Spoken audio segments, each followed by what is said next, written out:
और मैं sunrise infotech का एक पार्ट की एक स्टूडेंट तब से रही हूँ जब से ये इनिशियली इस्टेब्लिश हुआ था। मेरा यहाँ से रिश्ता करीब 2013 से जुड़ा हुआ है और मैं लाइफ में चाहे मैंने जो भी मेरी स्टडी रही हो, चाहे कोई कैरियर रिलेटेड कंफ्यूजन रहा हो मुझे, अनिमेश सर ने हमेशा मुझे मतलब सपोर्ट किया, मुझे समझाया, सही मार्गदर्शन किया as a guardian, as a mentor. मेरा कोई प्लान नहीं था इस फेस्ट में आने का या इस फेस्ट का पार्ट बनने का।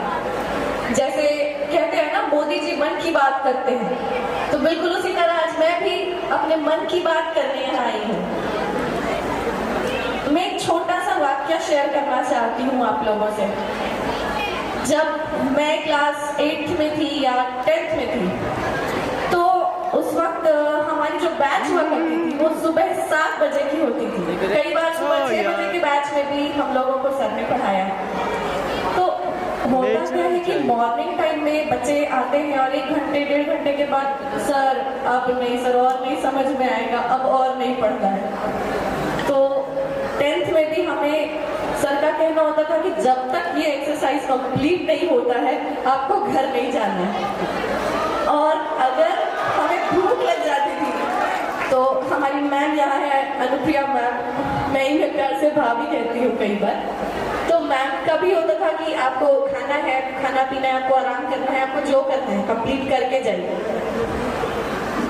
मैं बस इतना कहना चाहती हूँ, कई गार्जियन बैठे हैं, कई स्टूडेंट्स बैठे हैं, तो मैं अपना पर्सनल एक्सपीरियंस आपसे अगर बताऊं तो अनिमेश सर ने कभी टाइम देखकर, घड़ी देखकर हमें कभी नहीं पढ़ाया। उनकी हमेशा ये कोशिश होती थी कि मेरा ये जो बच्चा है बस इसको मैं कॉन्सेप्ट इसका कैसे क्लियर करूं। उन्हें फीस से और किसी चीज से कभी मतलब ही नहीं रहा। हमेशा उनकी कोशिश होती थी कि मैं इनका कॉन्सेप्ट क्लियर होना चाहिए।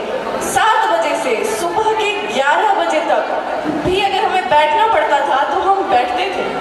सर के और बैचेस कंटिन्यूड होते थे। हमें कई बार मैम के पास अंदर भेज दिया जाता था कि यहाँ बैठ के पढ़ो, और वहाँ भी क्योंकि हम तो बच्चे हैं, हमारी तो आदत है नादानी की, शैतानी की, तो मैम वहाँ हमें गाइड करती थी, हमारे पास बैठी रहती थी अपना काम छोड़ के कि हम कंप्लीट कर रहे हैं। तो इस डेडिकेशन से उन्होंने मुझे पढ़ाया, मुझे नहीं हमें। और यहाँ बैठे सभी गार्जियंस को मैं बस इतना कहना चाहूँगी कि आप पूरी तरह निश्चिंत हो सकते हैं, आपके बच्चे बिल्कुल सही हाथों में हैं, बिल्कुल सही जगह पर है।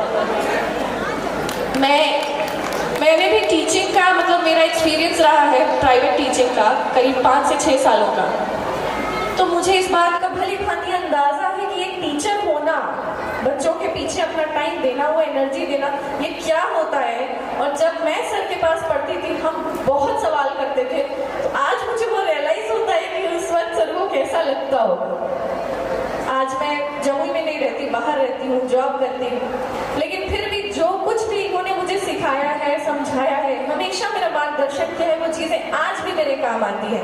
आज भी मुझे कई बार कुछ डाउट होता है कि ये काम नहीं हो रहा है, ये कैसे करना है, चाहे वो इस स्टडी जोन का हो या नहीं, मैं सबसे बिल्कुल बेझिझक मैं सजेशन मांगती हूँ और मुझे गाइडेंस मिलती है।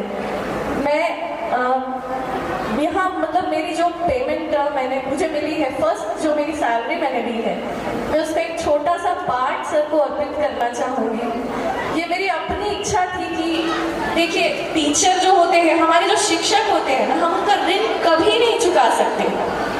कभी मरते दम तक आप अपने माता पिता और अपने गुरु का ऋण नहीं चुका सकते, लेकिन मैं उसका एक छोटा सा पार्ट सर को अर्पित करना चाहूँगी। मैं अगर और कुछ कहूँगी तो अब मैं इमोशनल हो जाऊँगी। सर आप प्लीज़ अगर स्टेज पे आए तो।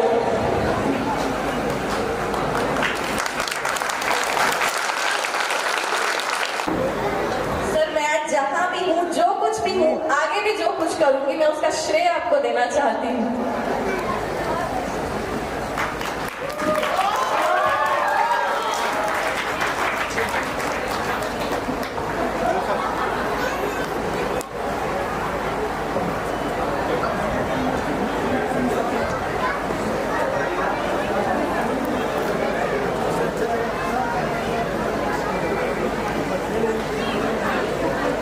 अभी प्रज्ञा ने जो कहा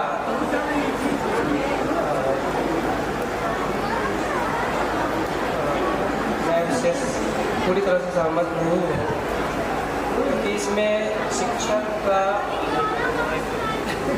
सहयोग तो होता ही है, क्योंकि खुद की मेहनत इनको यहाँ तक ले आई है। और मैं शुक्रगुजार हूँ इनका कि आज भी ये मेरे लिए अपने दिल में इतना श्रद्धा और प्रतिष्ठा रखते हैं मेरे लिए। मैं इनका बहुत धन्यवाद देना चाहता हूँ और आगे के मंगलमय भविष्य की कामना करता हूँ। धन्यवाद।